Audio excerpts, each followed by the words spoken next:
আমরা মুসলমান, তাই এক মুসলমান হয়ে আরেক মুসলমান ভাইকে সাহায্য করব, এটাই আমাদের ইসলামের ধর্ম।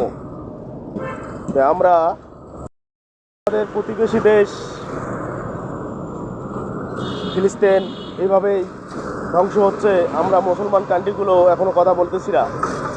তাই সবাই মিলে মিলে কথা বলি, ফিলিস্তিনের পক্ষে থাকি এবং যে যেখান থেকে পারি আমরা ফিলিস্তিনিদেরকে সাহায্য করি।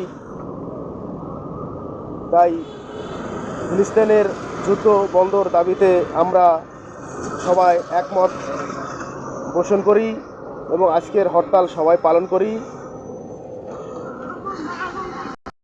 ফিলিস্তিনের পাশে দাঁড়ালে আমরা একটু হলেও সওয়াবের আমল করতে পারবো। তাই যে যেখান থেকে পারি আমরা যেভাবেই পারি ফিলিস্তিনিদেরকে সাহায্য করি এবং আজকের এই বিশ্ব হরতাল পালন করি। তাই আমরা মুসলমান কারা কারা ফিলিস্তিনিদের পক্ষে আছি, আমার এই কমেন্ট বক্সে আপনাদেরকে দেখতে চাই।